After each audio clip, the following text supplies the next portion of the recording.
দুনিয়ায় আসছেন চাকচিক্যের জন্য নয়, দুনিয়ায় আসছেন উদ্দেশ্য একটা, আখিরাতকে কামাই করবার জন্য দুনিয়া আপনি আসছেন।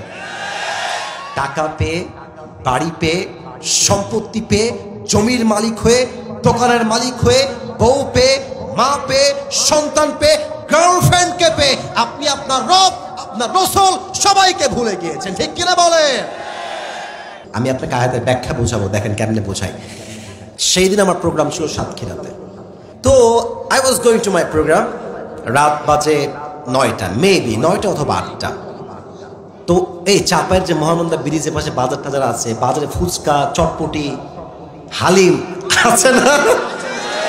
আরও তো বহুত দূরের কথা, এই মাহফিলে দেখবেন চটপটি হালিম বিক্রি করতেছে। হ্যাঁ, আচ্ছা দেখেন, আমি প্রোগ্রামে যাচ্ছি। তো আমার যে ড্রাইভার আমার সামনে থাকে, আমার সহকারী বা আমার বন্ধুরা, আমার বন্ধুর মতোই আর কি, আমি বললাম যে ভাই গাড়িটা থামাও, আমি ওই একটু ফল কিনি। কারণ মাহফিল করতে করতে চেহারা মাঝে মাঝে গাঞ্জাখোরের মতো হয়ে গেছে। প্রত্যেক দিন চাপ, প্রেশার, আর ছেলে পেলে এত বদমাইশ, এমন ধাক্কা দেয় মাহফিলে উল্টে পড়ে যায়। আমি শুয়ে পড়ি, ওই শুয়ে থেকেই সেলফি তুলে। চিন্তা করেন কি চাপটা আমাদের উপর দিয়ে যায়। তাই আমি বললাম stop the car, I would like to take some fruits, কিছু ফল কিনতে চাই, গাড়িটা থামাও।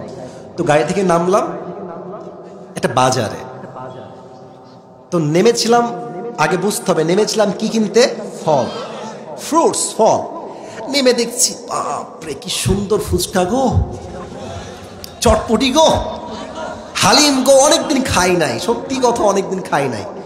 তো আমি বললাম যান গোস্তের কিমা নিয়ে আসেন, গরুরটা আনেন, মুরগিরটা আনেন, সব খাইছি, একেবারে পেট ফুলে গেছে।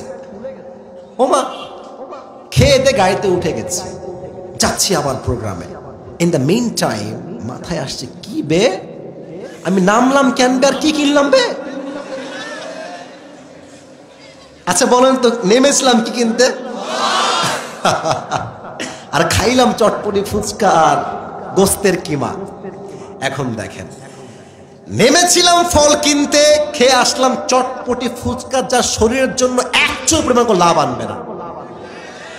মূল মেসেজে আসেন, দুনিয়া এসেছিলেন ব্যবসার জন্য নয়, টাকা কামাইয়ের জন্য নয়, দুনিয়ায় আসছেন চাকচিক্যের জন্য নয়, দুনিয়া আসছেন উদ্দেশ্য একটা, আখিরাতকে কামাই করবার জন্য দুনিয়া আপনি আসছেন।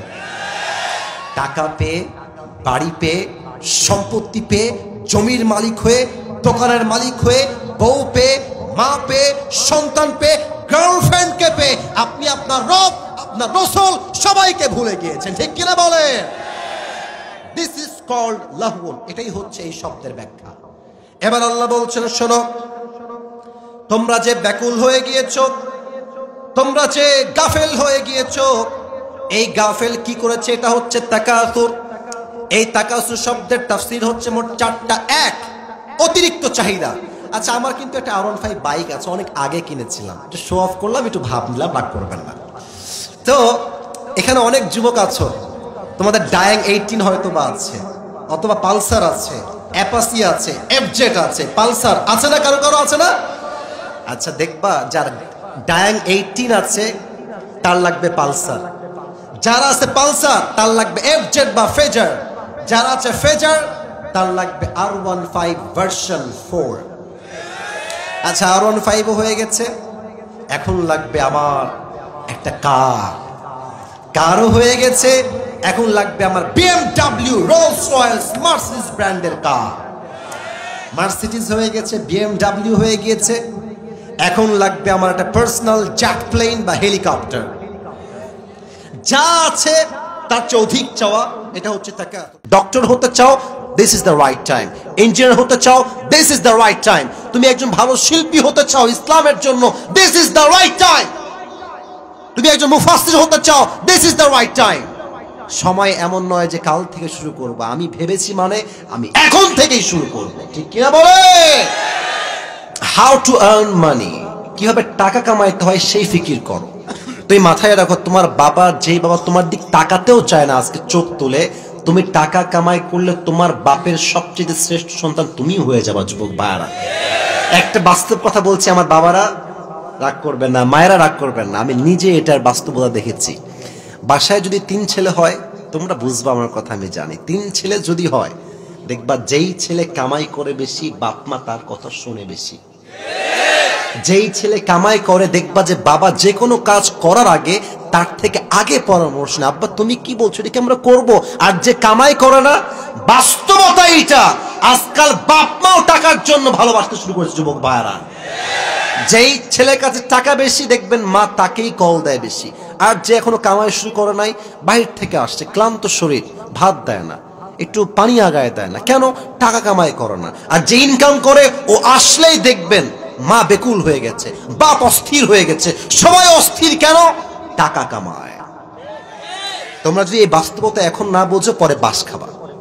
একদম সোজা কথা বললাম, বাস খাবা। এখন তোমাদের বয়স 18, 19, 20, 21, 22, তোমরা দেখি স্কুলের সামনে দাঁড়ায় থাকো মেয়ে দেখার জন্য, কলেজের সামনে দাঁড়ায় থাকো। বেটা, যেই মেয়ে তুমি দাঁড়ায় আছো, ও মেয়ে তোমাকে দেখে হাসি মারবে, ঠিক আছে, বাট বিয়ে কিন্তু সে টাকাওয়ালাকেই করবে। যুবক ভাইরা, টাকা কামাই করা শেখো। কেমনে শিখবা? দেখো, আমি আসিফ আমার কথা বলছি, রাগটা করছেন না তো আপনারা সবাই?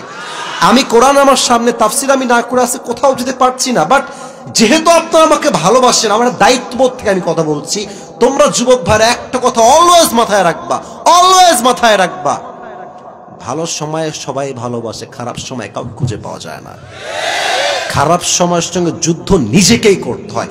আমি আসিফ, আজ 5 দিন যাবত আমার গায়ে এত জ্বর, কোরআন আমার হাতে, আমি বাসা থেকে উঠতে পারছি না। আমি যে উঠে পানি খাবো এই শক্তি আমার গায়ে ছিল না। 5 দিন আগেই একই সেম অবস্থা। আমি যে 5 দিনে একবার ডাক্তারের কাছে যাব, আমার পিএস সাক্ষী, আমার সহকারী সবাই সাক্ষী, আমি ডাক্তারের কাছেও যাইতে পারি না। আমার অবস্থা হচ্ছে এরকম। তো কেন তোমাকে কথা বললাম? যখন তোমার মাথায় দায়িত্ব থাকবে, পরিবার, সংসার, নিজের দায়িত্ব, মানুষের দায়িত্ব, দেখবা আল্লাহ তোমাকে নিজেই হারাম কাজ থেকে বাঁচাই দিবে। আর যখন তোমার অলস মস্তিষ্ক, কাজ নাই, কাম নাই, কোনো জীবনের টার্গেট নাই, তুমি দেখবা পাবজি খেলছো, ফ্রি ফায়ার খেলছো, ক্রিকেট খেলছো, নামাজ নাই, কালাম নাই, রোজা নাই, হজ নাই, যাকাত নাই, আস্তে আস্তে তোমার বয়স 30-এ চলে আসবে। কিরে, জীবনে কি করলাম, এইটা কিছুই তো করতে পারি নাই। তখন তুমি মাথায় কপাল চাপড়াবে, এমনে 2 পয়সা লাভ হবে না। যুবক ভাইরা, এখন বয়স 18, 19, 20, এখনই সময়। আব্বাজান, আমি কি কথা ভুল বলতেছি আপনাদেরকে? বলেন, এখনই তো আসল সময়। 18 বয়সে যে যুবক ঠিকঠাক থাকে, ওর 25 বছর আস্তে আস্তে জীবনটা সফল হয়ে যায়। যুবক ভাইরা, ঠিক কিনা বলো? Your time starts now. এখন থেকে শুরু করো নিজের জীবনকে। কি করবা, কি হতে চাও? ডক্টর হতে চাও, this is the right time. Engineer হতে চাও, this is the right time. তুমি একজন ভালো শিল্পী হতে চাও ইসলামের জন্য, this is the right time.